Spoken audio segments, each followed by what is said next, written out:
उन्नाव जिले में अमर शहीद चंद्रशेखर आजाद की 117वीं जयंती के अवसर पर 3 दिवसीय बदरका मेले का बीते दिन शुभारंभ किया गया।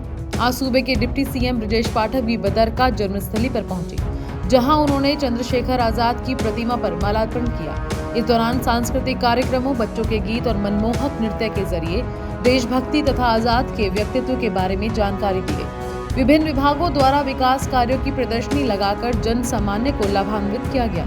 इस अवसर पर आयोजित विकास प्रदर्शनी का अवलोकन कर सराहना की गई। आपको बता दें, डिप्टी सीएम ब्रजेश पाठक ने आजाद को श्रद्धांजलि देते हुए कहा कि अमर शहीद ने उन्नाव जनपद का नाम पूरी दुनिया में रोशन किया। उन्होंने कहा कि युवा वर्ग को आजाद के जीवन से देश के प्रति सर्वस्व समर्पण की प्रेरणा लेनी चाहिए। उन्होंने कहा कि बदरका में आजाद के जीवन से संबंधित संग्रहालय बनाया जाएगा ताकि लोग आजाद से जीवन से प्रेरणा ले सके। इस मौके पर मौजूद रहे पूर्व विधानसभा अध्यक्ष हृदय नारायण दीक्षित ने भी आजाद के जीवन चरित्र पर प्रकाश डाला। इसके अलावा मेले में विभिन्न विभागों द्वारा आयोजित विकास प्रदर्शनी के जरिए जन सामान्य को कई लाभार्थी परक व कल्याणकारी योजनाओं से लाभान्वित किया गया। मीडिया से बातचीत में डिप्टी सीएम ने कहा कि ठंड से लगातार लोगों को दिक्कतें हो रही हैं। हमने सतर्कता बरतने के लिए कहा है। सभी हॉस्पिटल में उच्च कोटि के इलाज की व्यवस्था हो, ऐसे निर्देश दिए गए हैं। मैं स्वयं भ्रमण करता रहता हूँ, लोगों की मदद के लिए तैयार रहता हूँ। लगातार हम अलाव जलाने, कंबल वितरित करने के निर्देश दे रहे हैं। निश्चित तौर पर जहाँ पर आप बताएंगे वहाँ पर सुविधाएं पहुँचाई जाएंगी। बाहर से आने वालों की जांच कराई जा रही है। कोरोना को लेकर पहले जैसी स्थिति नहीं है।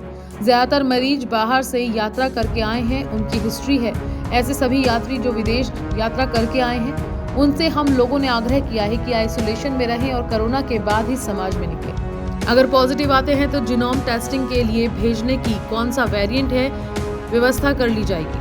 मॉक ड्रिल भी कर लिया गया है। पैनिक जैसी कोई स्थिति नहीं है। राहुल गांधी की भारत जोड़ो यात्रा नहीं है, बल्कि कांग्रेस जोड़ो यात्रा है। कांग्रेस बुरी तरह से टूट चुकी है और समाप्त हो चुकी है। आजाद जी को श्रद्धासुमन अर्पित करता हूं।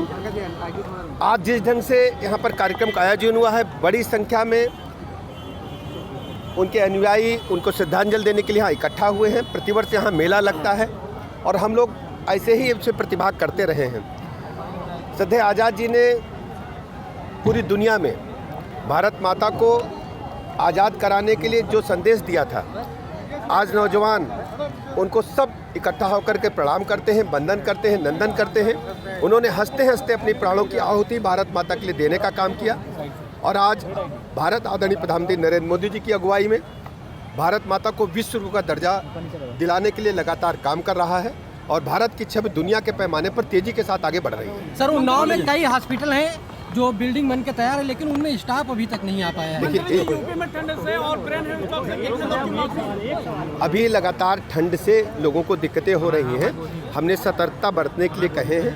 सभी हॉस्पिटल्स में उच्च कोटि के इलाज की व्यवस्था हो, ऐसे भी निर्देश दिए गए। मैं लगातार भ्रमण पर रहकर लोगों की मदद के लिए तैयार रहता हूँ। कोरोना को लेकर क्या-क्या जो है मजबूत सरकार की तैयारियां हैं? देखिए, कोरोना को लेकर क्या-क्या मजबूत सरकार की तैयारियां? कोरोना को लेकर के कोई पैनिक जैसी स्थिति नहीं है। अभी उत्तर प्रदेश में केवल हमारे पास कुछ मरीज हैं। परसों हमारे पास 29 मरीज थे, कल 9 थे, आज पता नहीं कम हुए होंगे और सभी मरीज आइसोलेशन में ही हैं।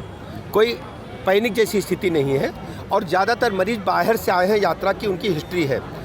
ऐसे सभी यात्री जो विदेश यात्रा करके आए हैं, उनसे हम लोगों ने आग्रह किया है कि आइसोलेशन में रहें और कोरोना जांच के बाद ही वो समाज में निकलें, तब तक आइसोलेशन में रहें। यदि पॉजिटिव आते हैं तो जीनोम टेस्टिंग के लिए हम भेजेंगे वेरिएंट देखने के लिए। लेकिन सारे इंतजाम हमने कर लिए हैं और मॉक ड्रिल भी कर लिया है। पैनिक जैसी कोई स्थिति नहीं है। सरकार पहले से मजबूत पूरी कर रही है। राहुल की भारत जोड़ो यात्रा को किस तरीके से देख रहे हैं? देखिए, वो भारत जोड़ो यात्रा तो है नहीं, वो कांग्रेस जोड़ो यात्रा है और कांग्रेस बुरी तरह से टूट चुकी है, समाप्त हो चुकी है। माननीय उच्च न्यायालय ने जो पे आदेश दिया है, क्या उसकी सरकार की सहायता नहीं है? देखिए, मामला चूंकि मामले न्यायालय में है, इसलिए अतिरिक्त उससे हम कुछ नहीं कह पाएंगे। सर्वोच्च न्यायालय ने जो निर्णय दिया उस आधार पर हम आगे बढ़ रहे हैं। सरकार सफल नहीं हुई। किसानों की जो है ठंड से मौत हो रही है, उसको लेकर किस तरीके से देखें? देखिए, लगातार हम लोगों को अलाव जलाने के, कंबल वितरित किए जाने के निर्देश लगातार दिए जा रहे हैं, वितरित भी हो रहे हैं और आपको स्पेसिफिक रूप से बताएंगे, वहाँ भी हम सरकार पहुँचाएगी। उन्नाव से आकाश कुमार की रिपोर्ट।